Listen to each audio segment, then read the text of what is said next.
بیا د تیر شوي حکومت خو زموږ ذهنونه داسې پلید کړه چې پناه په خدای د پاکستان په تاریخ کې به دومره د چا ذهنونه پلید شوي نه لکه د حکومت کې پلید شو. نوجوان نسل بالکل د اسلام نه په میلیونو لرې کړو.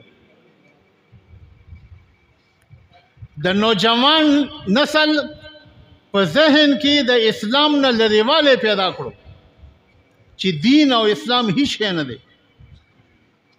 دا علما دا هیڅ شی نه دي، دا ستاسو خیرخوا نه دي. چې که چېرته علما په منبر باندې د عشق خبرې شروع کی نو تاسو یو بل ته وګورئ، یو بل ته وګورئ او بیا یو بل ته داسې مو کوي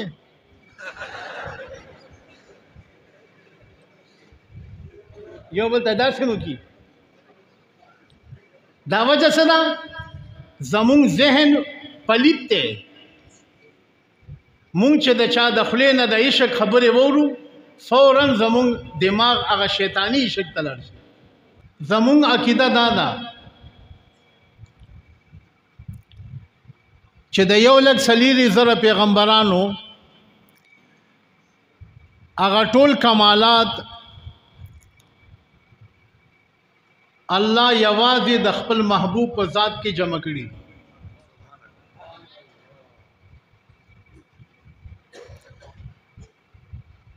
لږ چې دا خبره په بل انداز کې زه وکړم، 1,40,000 پیغمبران دا خوشبویداره ګلونه دي. دا ټول خوشبویداره ګلونه الله را جمع کړه او یوه ګلدسته یې جوړه کړه.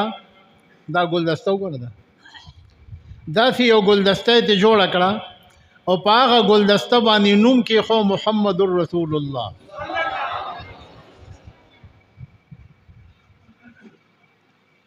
د هر پیغمبر هر کمال د الله په محبوب کې موجود دی. 1,40,000 پیغمبران دا د الله عاشقان دي او الله دا غوی محبوب دی.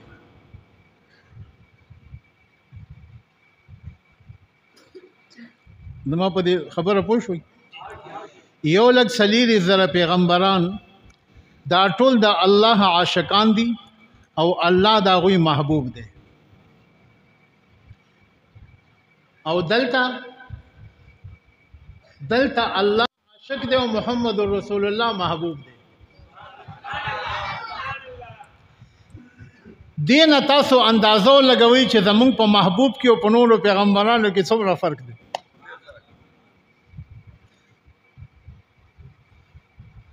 دا کمې خبرې چې ما شروع کړې کنه، قسم په خدای دی چې دا د 5 غنټو د تقریر خبرې دي او زه به 20 منټو کې ګیروم.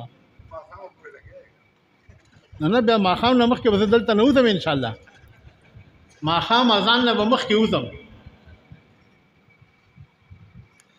خو خیر دام د الله په کروڑونو مهربانو کې یوه مهرباني په مونږ دام ده چې د ګنټې خبرې نه 15 منټه جوړولی شو، د 15 منټو خبرې نه ګنټه جوړولی شو.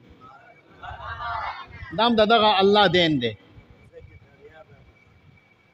15 خبره یوې ګنټې پورې اوږده، بیا یوې ګنټې اوږده خبره راځي په 15 منټو کې رادن نه. د معراج په شپه باندې دا شی ډېر تیز دی، زما اواز خرابوي او کنه. چې کله الله خپل محبوب ځان ته نږدې کړ او ټیک شو کنه، مخکې و زمان یې خوله کې را منډلې و.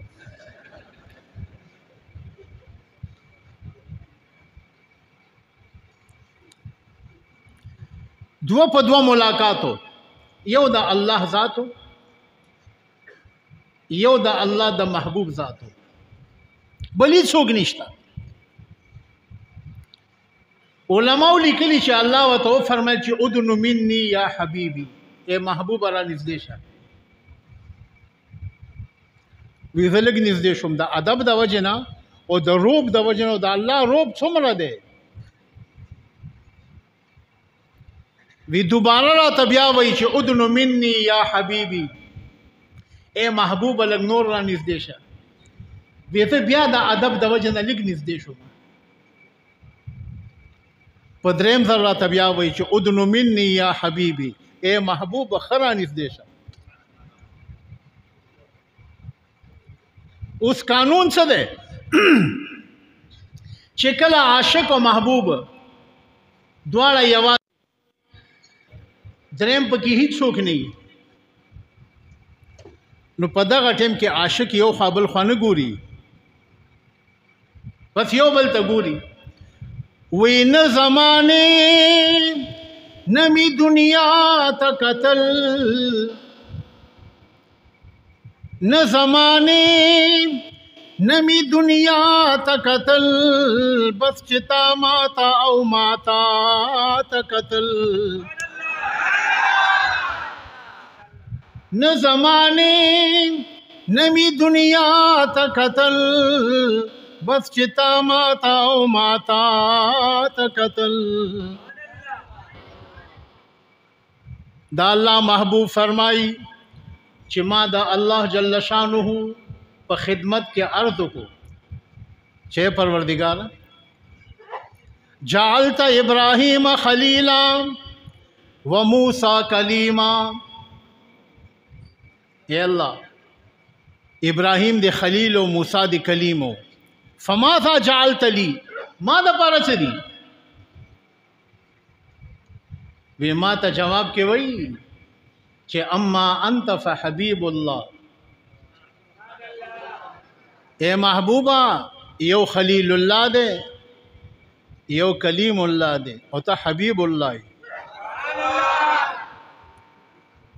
هغه زما عاشقان دي او زه ستا عاشق یم، ته زما محبوب یې، زه الله دی عاشق یم.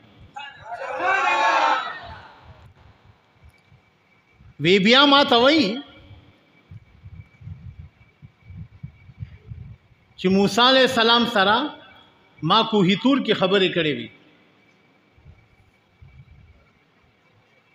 تاسو سره مې مکه معظمه کې هم کولې شوې، د بیت الله په خوا کې. دا دومره مزل مې در باندې ولې وکړو چې ځمکې نه مې اسمانونو ته راوستې. وی ما ورته وی چې ما له پته نشته. وی ما ته وی چې محبوبه دا دومره مزل مې در باندې دې د پاره وکړو چې ته ما ته ښه وګورې او زه تا ته ښه وګورم. خبرو د پاره خو ځمکه مې وکړه، موسی سره ځمکې خبرې نه کولې. دا څومره واقعه چې د معراج شوې ده، دا دې له شوې ده چې ته ما ته وګورې او زه تا ته وګورم. د اردو یو شاعر یو ډېر عجیبه شعر ویلی دی. د اردو ژبې یو شاعر یو شعر ویلی دی.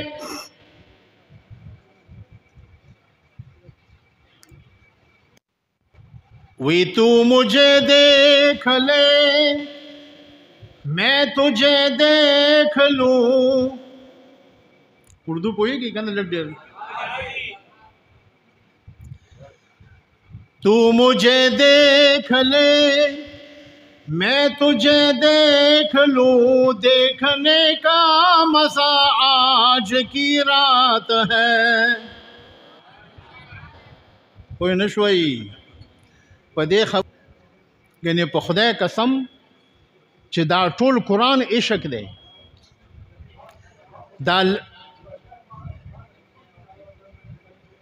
دا لکونه احادیث دا عشق دی. اسلام دا عشق نوم دی، دین دا عشق نامه ده. قرآن دا الله کلام دی. دا الله نه لوی محبوب څوک دی شته؟ دا الله نه لوی محبوب څوک دی؟